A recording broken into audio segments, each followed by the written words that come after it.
Bonjour, chers frères et sœurs en Christ. Bonjour, chers internautes. Bonjour, Eric. Bonjour Karine.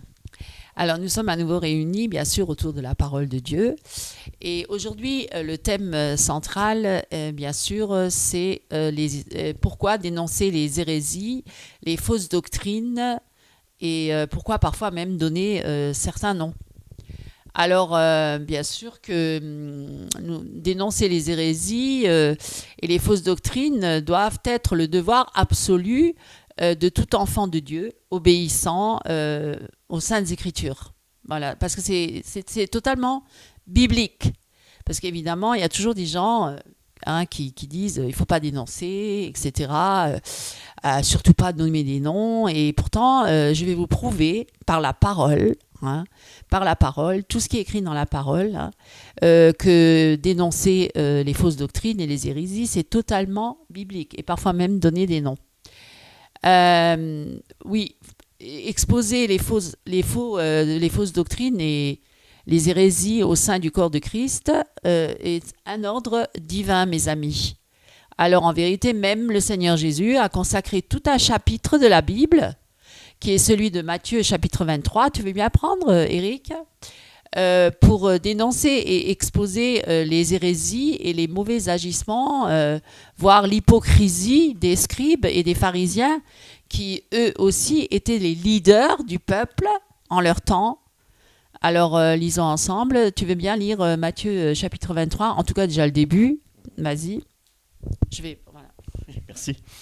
Alors, bonjour chers amis, chers frères et sœurs en Christ.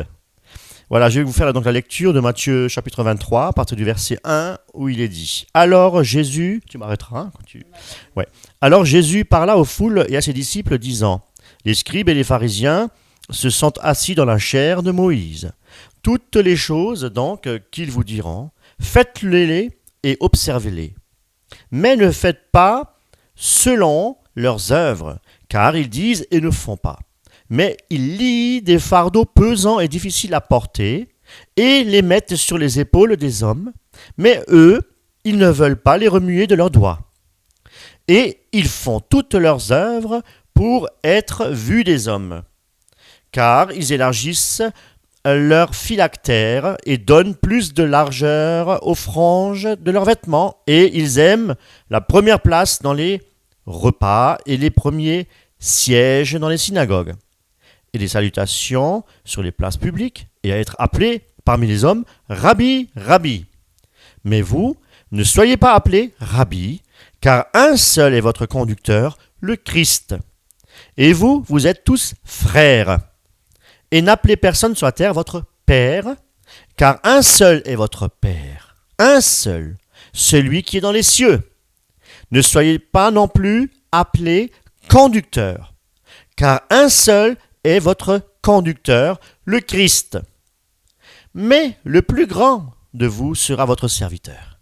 Et quiconque s'élèvera sera abaissé, et quiconque s'abaissera sera élevé.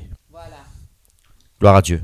Alors vous voyez bien, mes amis, que d'après la parole de Dieu, on voit bien que ceux qui se mettent bien en avant, toujours sur les podiums et qui veulent être bien vus et bien admirés et adulés et qui recherchent toujours les premières places dans les églises, parmi les assemblées, qui sont toujours là pour montrer par leurs œuvres ce qu'ils font de bien, et qui veulent, certains, et surtout en Afrique, on entend ça, qui veulent être appelés papa, mon père spirituel, alors qu'il est dit que n'appelez personne votre père sur la terre, parce que vous n'avez qu'un seul père, c'est le Père céleste. Et n'appelez personne rabbi, maître, et beaucoup aiment être appelés maître, révérend. Bon, ça, je veux dire, c'est quelque part, c'est une connotation un peu de maître. Et voilà, on voit bien que déjà, d'entrée, la parole, elle explicite bien tout ça. Et nous pouvons même encore, si tu veux bien, encore lire, et ça c'était donc les leaders du peuple de l'époque, et ça n'a pas changé aujourd'hui, c'est toujours pareil, les siècles et les siècles passant, il y a toujours ces leaders qui veulent se mettre en avant, et et qui veulent toujours être écoutés par les hommes et les hommes doivent être soumis à ces leaders, hein, avant tout, et pas à Dieu, alors que Jésus a dit vous n'avez qu'un seul maître, c'est moi, et n'appelez personne rabbi sur la terre. Donc, tu veux bien lire aussi Éphésiens, tu peux prendre Éphésiens chapitre 5, verset 11,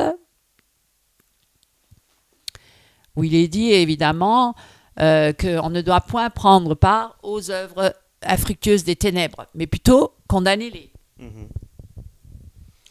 Et n'ayez, ah oui, alors là c'est la version Darby. et n'ayez rien de commun avec les œuvres infructueuses des ténèbres, mais plutôt reprenez-les aussi. Alors c'est très clair. C'est très clair, tout à fait. Vous voyez, on ne dénonce pas comme ça, mais au contraire, c'est un ordre divin. Oui, c'est très clair. Et aussi, deux versets plus loin, mais toutes choses étant reprises par la lumière, sont manifestées, car ce qui manifeste tout, c'est la lumière. Donc nous devons effectivement éclairer le peuple de Dieu sur les fausses doctrines. Exactement. C'est pourquoi il dit, réveille-toi, toi qui dors, et relève-toi d'entre les morts, et le Christ luira sur toi. Voilà. Donc, ce qu'on peut dire, c'est que tout ce qui est caché sera mis en lumière, en quelque sorte. Tout ce qui est caché dans les ténèbres sera amené à la lumière et sera dénoncé. Alors, on peut aussi également lire, si tu veux bien, prendre deux. Je t'avais dit qu'on allait beaucoup se promener dans l'écriture, dans la parole de Dieu, parce que c'est ça, on n'invente rien, voilà, on rajoute rien, on ne retranche rien. C'est pas une révélation soudaine qu'on aurait eue, comme les prédicateurs de nos jours qui ont des nouvelles révélations. Nous n'avons pas de nouvelles révélations, c'est ce qui est écrit dans la parole de Dieu, mes amis. Voilà, donc sola scriptura. Tu prends 2 Timothée, chapitre 4, verset 2, et où il est bien dit qu'il faut prêcher la parole en toute occasion, favorable ou non, mais avec douceur. C'est ce qui est dit dans la parole de Dieu. Mais voilà, donc en version Darby, prêche la parole, insiste en tout temps et hors du temps. Convainc, reprend, exhorte avec toute longanimité et doctrine. Voilà, donc c'est très clair. Hein? Ah oui. C'est très, très, très, très clair. Il faut donc toujours rester très biblique, mes amis. Et sans oublier, et encore, tu aurais dû pas ranger ta Bible, tu peux la garder là, sur toi. Et nous allons aller maintenant dans Tite, chapitre 2. Hein, tu veux bien prendre, verset 15. Je te laisse lire. Tite, chapitre 2, verset 15. Annonce ces choses, exhorte et reprend avec toute autorité de commander. Voilà. Et que personne ne te méprise. Exactement. C'est vrai que lorsqu'on dénonce, lorsqu'on reprend, on n'est pas toujours aimé, hein, et parfois même méprisé. Et c'est vrai que parfois même notre devoir de reprendre voilà pour les hérétiques en fait. Hein? Pas seulement pour ça aussi, c'est parce que nous-mêmes on a été souvent de fois trompés.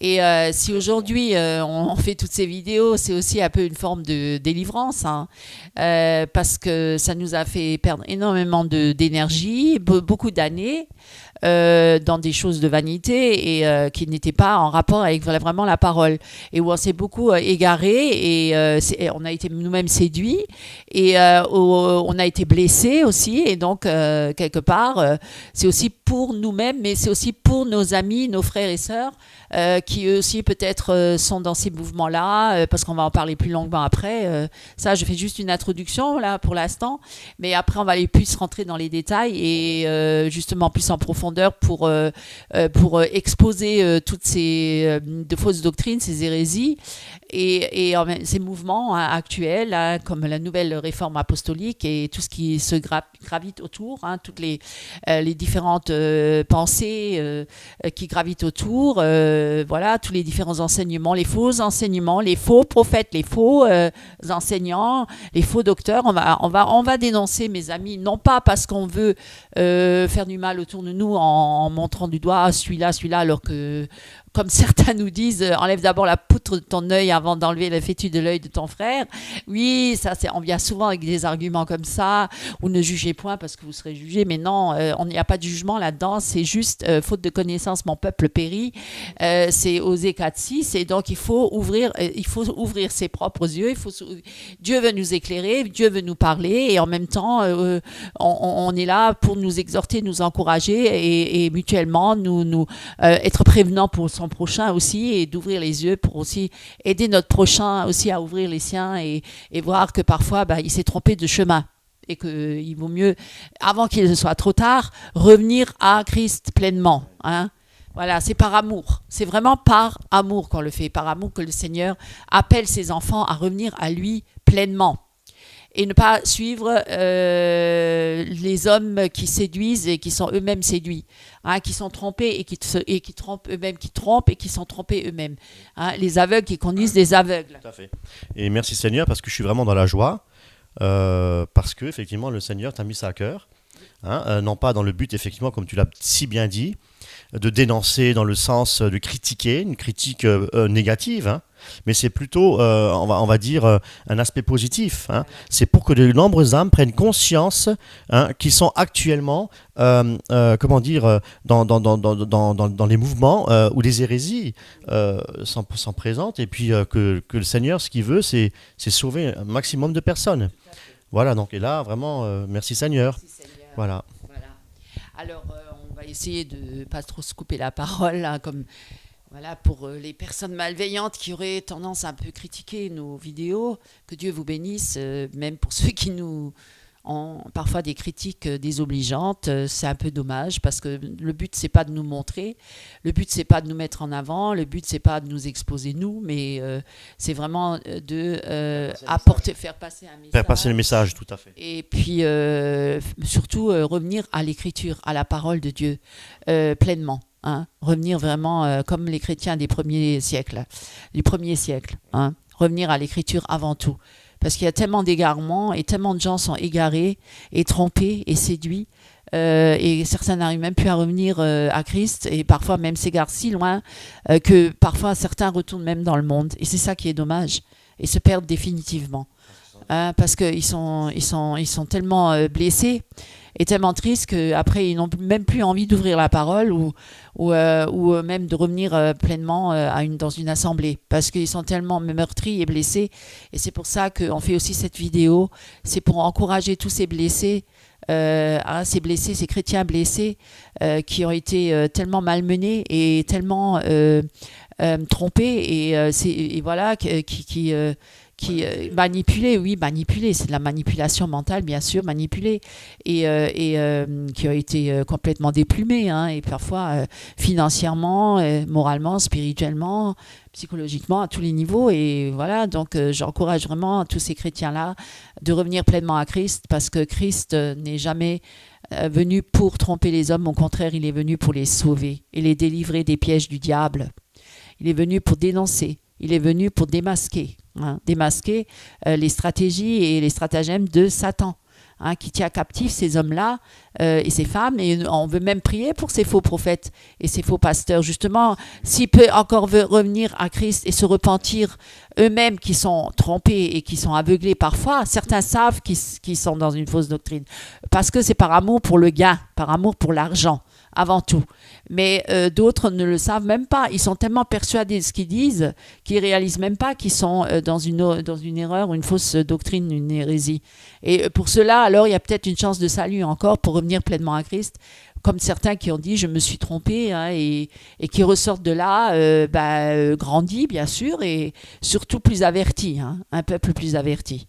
Parce que c'est important. On ne doit pas être comme des moutons et suivre n'importe quel berger sans examiner ce qu'il dit et, par rapport aux Écritures. Il faut toujours analyser ce que l'homme dit ou la femme par rapport à ce qui est écrit dans la parole de Dieu. Et donc, à l'époque déjà, Jésus aussi avait ses détracteurs et il est venu pour dire qu'il y a surtout parmi les circoncis, c'est-à-dire parmi le peuple juif, les pharisiens, hein, les prêtres, ceux qui étaient là pour enseigner soi-disant le peuple, il y avait beaucoup de rebelles, de vains discoureurs, hein, avec beaucoup de paroles et des séducteurs, et auxquels il fallait vraiment fermer la bouche. Voilà, simplement, Dieu le disait simplement. Parce qu'ils bouleversent des familles entières, hein, ils enseignent pour un gain honteux, et ce qu'on ne doit pas enseigner. Et donc, c'est très important de les reprendre très sévèrement, hein, comme il le disait, et afin qu'ils aient une foi saine. Parce qu'il faut les reprendre sévèrement. Même ces faux docteurs, ces faux pasteurs, il faut aller les reprendre. Hein. Il ne faut même pas... moi, je connais des pasteurs, des chrétiens qui ont repris des faux docteurs ou des faux... des faux, c'est-à-dire des chrétiens qui se sont égarés et qui ont eu des appels téléphoniques par d'autres chrétiens en les prévenant, en les avertissant qu'ils sont dans l'erreur et qu'il faudrait qu'ils se détournent de tout ça, qu'ils se repentent et qu'ils reviennent pleinement à une foi saine. Et c'est ce que nous devrions faire par amour pour nos frères et nos sœurs qui sont égarés. Et donc ces gens-là, à l'époque, Jésus fait allusion à justement ceux qui étaient là dans ces hérésies et qu'il fallait les reprendre sévèrement et qu'ils ne s'attachent pas à des fables judaïques, hein, comme certains qui disent qu'il faut revenir à la loi judaïque, aux fêtes de l'Éternel et puis même au Shabbat, etc., se remettre sous la loi, ou à des commandements d'hommes, hein, comme certains qui disent il faut passer par encore d'autres. On ne peut pas juste être sauvé par Christ, mais il faut encore passer par d'autres voies. Il faut passer par le zozo ou par la cure d'âme ou par les combats spirituels sans fin, par l'exorcisme sans fin, de chasser les démons constamment, alors que Jésus a tout accompli sur la croix. Voilà la psychologie chrétienne. Psychologie chrétienne, tout à fait. Il y a d'autres mouvements. Manipulation. Le New Age, les commandements d'hommes, hein, donc la nouvelle réforme apostolique, l'évangile de prospérité, la pensée positive, etc. Enfin, toutes ces fausses doctrines, ces hérésies que les hommes ont rajoutées, que le diable leur a inspirées peut-être, mais aussi que l'homme, naturellement, par son cœur mauvais, qui a toujours un mauvais penchant vers les choses qui sont contraires à Dieu dans la rébellion. Hein. Et donc, leur intelligence et leur conscience sont souillées et ils font profession de connaître Dieu, mais ils le renient par leurs œuvres, parce qu'on vient bien à leurs œuvres qui sont abominables, rebelles, et ils sont donc incapables d'aucune bonne œuvre réelle. Hein? Alors, voilà, insoumis. Et nous ne dénonçons pas pour le plaisir de dénoncer ou nuire à quiconque. On ne veut pas nuire, c'est pas le but, hein, ou ternir la réputation de cet homme ou cette femme. Ce n'est pas le but d'une dénomination. Mais il faut, et c'est un ordre de Dieu, avertir le peuple de Dieu. Nous sommes vraiment à la fin des temps et il y a tellement de mouvements hérétiques qui se rajoutent tous les jours pratiquement. Hein. Et donc, si le peuple de Dieu il est piégé dans ce genre de mouvement ou à quelconque mouvement hérétique, comme nous l'étions nous-mêmes, comme on l'avait dit tout à l'heure, c'est pour qu'il ouvre les yeux et qu'il vérifie par lui-même dans la parole si ce qu'on lui enseigne ou ce qu'il voit ou pratique au sein de son assemblée ou église est biblique. C'est tout à fait normal, mes amis. Il y va du salut de son âme, de votre âme, de notre âme et de notre éternité, de votre éternité. Alors aujourd'hui, nous allons particulièrement parler... Tu voulais peut-être rajouter quelque chose avant que... Ouais. Oui, donc simplement dire que effectivement ce que tu dis est vrai. Hein, avertir le peuple de Dieu, hein, par manque de connaissances, Osée 4.6, hein, mon peuple périt faute de connaissances, et puis surtout avertir les chrétiens, hein, des chrétiens peut-être même sincères, hein, des chrétiens qui aiment le Seigneur, qui sont nés de nouveau, mais qui effectivement sont manipulés par des pasteurs, des gourous, hein, qui ne surtout les prétendants apôtres et prophètes, hein, alors que le fondement a été posé une fois pour toutes. Hein, le fondement a été posé. Hein, le fondement, les apôtres ont été posés et les prophètes. Nous avons aujourd'hui la parole de Dieu, nous avons le Saint-Esprit avec nous pour marcher dans la sainteté. C'est le Saint-Esprit qui doit nous conduire aujourd'hui. Ce n'est pas un prophète ni un apôtre qui doit nous conduire. D'avertir le peuple de Dieu, voilà. Et aussi d'annoncer d'annoncer la bonne doctrine, la saine doctrine. Et c'est ce que je compte faire sur des choses fondamentales, hein, sur la foi, le baptême, etc. Je crois qu'il faut tout revisiter et remettre les choses à leur place, hein, parce qu'il y a trop de fausses doctrines, on ne sait plus où aller, hein, sur quel pied danser. Voilà. Alors, c'est très facile. Il suffit de regarder soi-même et de se plonger dans les Écritures et de prier, de passer du temps avec Dieu. Si vous êtes né de nouveau et que vous avez une communion personnelle avec Christ, eh bien, il n'y a pas de souci. Dieu garde ses enfants, il protège ses enfants. Et si la personne, elle est sincère, elle est vraie, elle est authentique, elle veut vraiment suivre Christ et renoncer à toute forme de péché, il n'y a pas de problème, hein. Elle ne va pas s'égarer. Dieu va lui ouvrir les yeux. Bien sûr. Voilà. Donc aujourd'hui, nous allons en parler un petit peu des combats spirituels, parce qu'on parle beaucoup des combats spirituels sur Internet et dans beaucoup d'églises. Certains font même des séminaires de combats spirituels, des week-ends de combats spirituels, même des stages, hein, de combats spirituels pour apprendre comment il faut combattre. Puis on les voit tous en activité là, à tourner en rond dans une salle. Et même puis, avec des épées en bois, des épées en bois et des fusils en bois en train de se tirer dessus. Non mais... on voit tout, hein, on voit tout.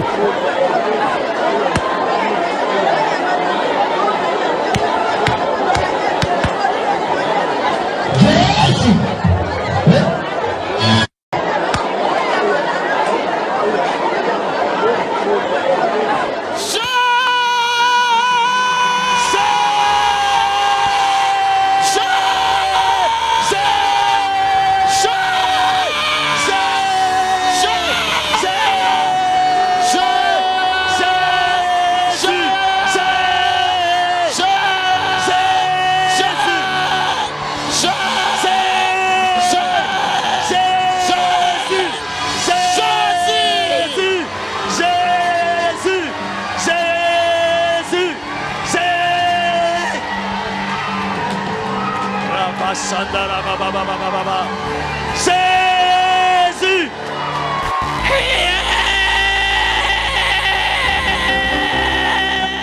Et donc, ces combats spirituels que certains leaders et églises pratiquent.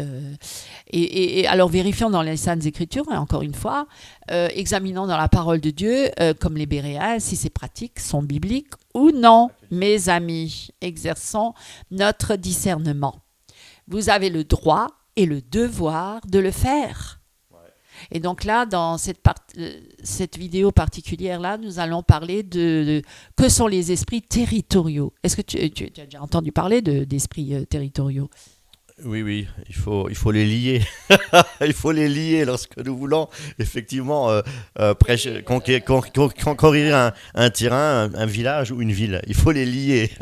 On a cette autorité, ce pouvoir. Arrêtons, s'il vous plaît. Alors, certains chrétiens emploient l'expression esprits territoriaux pour désigner l'occupation démoniaque d'un emplacement géographique spécifique, hein.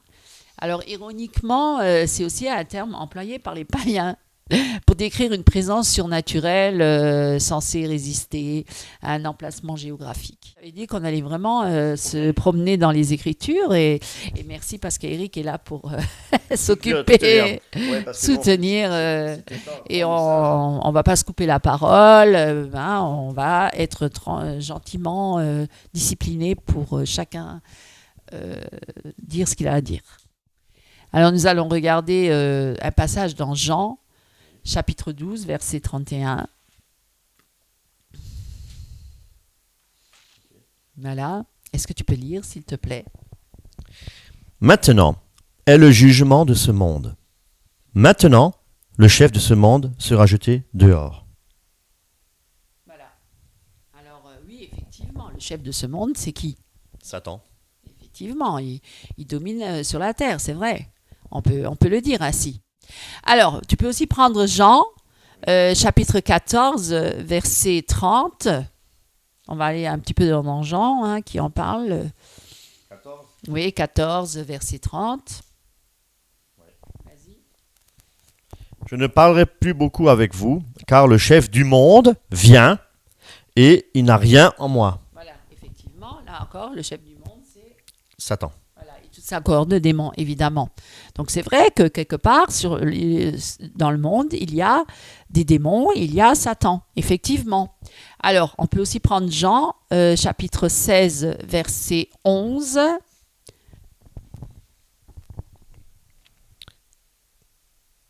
Parce que je m'en vais à mon Père et que vous ne me voyez plus, de jugement, parce que le chef de ce monde est jugé. Voilà, à chaque fois, hein, vous voyez. Alors, on peut aussi prendre Marc, on va encore continuer dans les Écritures, pour bien vous montrer que tout ce que nous disons, c'est écrit. Hein. Marc 5, verset 10. Alors, Marc 5. Voilà. Et il le pria instamment pour qu'il ne les envoie pas hors du pays. Et il y avait là, vers la montagne, un grand troupeau de pourceaux qui paissent. Ouais. C'était pour dire qu'il avait envoyé tous les démons dans un troupeau de pourceaux. Hein. Donc en fait, il y a des démons effectivement sur la terre, on peut le dire. Et dans Éphésiens, il y a des esprits mauvais, des esprits impurs dans les lieux et sur la terre et sous la terre. Hein. Éphésiens chapitre 6, verset 1, que pouvons-nous lire ? Car notre lutte n'est pas contre le sang et la chair, mais contre les principautés, contre les autorités, contre les dominateurs de ces ténèbres. Voilà. Ouais. Contre les méchancetés qui sont dans les lieux célestes. Donc on voit bien que ce n'est pas contre la chair et le sang que nous avons à faire, effectivement, tout à fait, mais contre les puissances, les autorités, les dominations, les esprits méchants célestes, effectivement, les esprits impurs et démoniaques. Donc, c'est vrai que nous avons un combat spirituel, mais pas dans ce sens dans lequel eux, ils emploient ça. Hein. Et on peut donc dire que certains anges déchus ont reçu une responsabilité sur une région donnée et semblent donc être territoriaux. Mais nous devons cependant nous souvenir qu'il s'agit d'un enseignement qui n'est pas tout à fait juste. Parce que la Bible, elle ne décrit jamais explicitement la hiérarchie, déjà, des autorités démoniaques. Hein. Il y a des dominations, des autorités, des royautés, des puissances des ténèbres, des esprits méchants célestes, mais après, il ne rentre pas dans les détails. Il ne dit pas qu'il faut connaître toute cette hiérarchie. Voilà, c'est parce que ça, c'est très ésotérique. Et ce qu'elle dit clairement, donc, c'est effectivement qu'il y a tout ça, mais ce qu'elle dit clairement est que les démons sont à l'œuvre dans le monde, effectivement, et que les croyants sont engagés dans un combat à mort contre eux, oui. Mais par exemple dans Daniel, où on voit que par exemple il y a un ange qui a lutté contre un adversaire démoniaque, un ange a lutté, pendant tout le temps que Daniel priait et jeûnait, ce n'est qu'à l'issue de ces temps-là consacrés à la spiritualité que l'ange a finalement pris le dessus et est venu vers Daniel, parce qu'il avait été empêché par un démon. Hein. Et on peut, dans Éphésiens 6, comme tu viens de le dire, Paul, c'est Paul qui exhorte les croyants à tenir ferme contre nos ennemis spirituels et à rester vigilants. Alors prêts au combat. Cela ne fait aucun doute que notre combat sur la terre se reflète d'une certaine manière dans la sphère spirituelle, effectivement. Hein. Nous ne sommes pas que charnels, nous sommes aussi spirituels et nous sommes dans un monde spirituel. Mais le problème inhérent à la notion d'esprits territoriaux, comme eux ils le mentionnent, et que certains chrétiens croient qu'ils doivent mener une guerre spirituelle constante, constamment. Il y en a même qui prient jour et nuit. Il y a même des centres de prière pour prier jour et nuit contre ces esprits territoriaux, pour s'emparer d'un terrain. Ils sont constamment en action, tout le temps, sans arrêt. Et pourtant, on ne voit pas ça dans la Bible. Et comment ? Je veux dire, ce fut un temps, c'est en connaissance de cause aussi qu'on parle. Hein. Oui, mais bon, on n'était pas à l'extrême non plus. Hein, je veux dire, on était un peu rentré dedans, mais pas trop. Mais certains sont vraiment rentrés pleinement dedans. Et alors là, ça devient vraiment problématique. Ça devient problématique. Parce qu'ils voient les démons partout. Tout est cause à effet, démons, anges, tout ça. Enfin, ça devient grave après, parce qu'ils voient partout les démons. Et ils ne donnent même plus une responsabilité à l'homme. Hein. L'homme n'est même plus responsable, c'est toujours les démons. Hein. S'il y a un truc qui va pas, c'est négatif, c'est à cause du diable, c'est à cause du démon, c'est à cause de ça, c'est jamais à cause de soi-même, la chair ou du péché. Il faut quand même le dire. Ça, c'est juste, je ferme la parenthèse.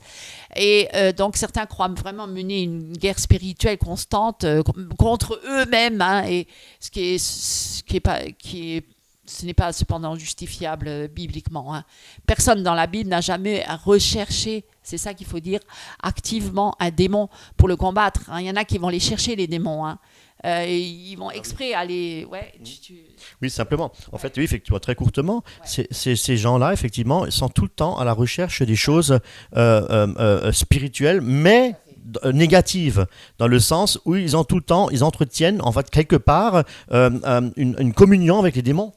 Hein, etc. Donc, ce sont aussi des démons qui se manifestent pour donner des faux messages, des fausses doctrines, hein, pour bien transmettre des hérésies, hein, d'ordre kabbalistique, et ça a toujours existé. Hein. Bien sûr, tout à fait. On parle plus de diable que de Jésus. Exactement. Et donc, comme il est très malin et très rusé, voilà. Donc, pour dire que oui, non, il y a eu des personnes possédées dans la Bible. Hein. On va pas dire, on y trouve des personnes possédées par des démons, dont certaines ont été amenées à Christ, hein, et à Jésus et à ses disciples même, hein, pour être guéris, pour être délivrés. Mais les disciples, même Jésus, ils ne sont jamais allés chercher les démons pour les chasser. Hein. Ils ne sont pas allés les chercher. Non, c'est les hommes qui sont venus à eux. Oui, ou ils sont pas allés. Est-ce qu'on a vu dans la Bible Jésus ou les apôtres prier pour chasser les esprits territoriaux à Jérusalem, par exemple? Non, mais est-ce qu'ils priaient pour ça? C'est écrit nulle part. Hein, pour conquérir le pays, conquérir le terrain, la ville. Ils ne priaient pas pour ça. Hein. Non, il y a eu des gens qui venaient à eux parce qu'ils ont entendu parler de Jésus et qui cherchaient la délivrance et qui savaient que Jésus, c'est le sauveur et que c'était lui le seul qui pouvait les guérir, les délivrer et chasser les démons des hommes. Effectivement, ils étaient libérés. Mais personne dans la Bible n'est allé chercher les démons à chasser. Personne dans la Bible n'a jamais prié pour lier les principautés démoniaques d'une ville afin de les empêcher d'accomplir leur volonté contre ses habitants. Alors ça, c'est pas biblique du tout. Vous voyez, là, on dénonce vraiment une hérésie qui est en vogue hein, depuis pas mal d'années. Hein. Y a certains leaders charismatiques très connus qui exercent cela. Qui font partie de la nouvelle réforme apostolique, hein, tout ce groupement de leaders charismatiques, les uns vont sur les tombes, les autres ils chassent les esprits territoriaux, chacun son domaine, ce sont les généraux, hein, les généraux Larsen, il y en a plusieurs, hein, et on va pas maintenant ce soir tous les nommer, mais petit à petit on va décortiquer tout ça. Et donc, tous ces gens-là, chacun exerce dans son domaine, hein, ils ont une spécialité, et apparemment, et puis voilà, et donc, ce que je voulais dire, c'est que ils sont experts en la matière, il faut avoir beaucoup de connaissances, hein, qui n'est même pas biblique, qui est extra-biblique. Hein. Ouais. Ils font beaucoup de recherches qui sont ces esprits territoriaux, ils veulent les nommer, ils veulent les connaître, ils analysent la hiérarchie démoniaque, hein, tout ça. C'est pas du tout... ils cherchent, oui, voilà, ils sont plus là-dedans que dans la parole, et puis en communion avec Christ. Et puis, en communiant avec ces esprits mauvais, ils communiquent presque avec eux. Parfois, ils dialoguent même avec eux. Quand des esprits menteurs. Hein, menteurs, voilà. Comme on voit.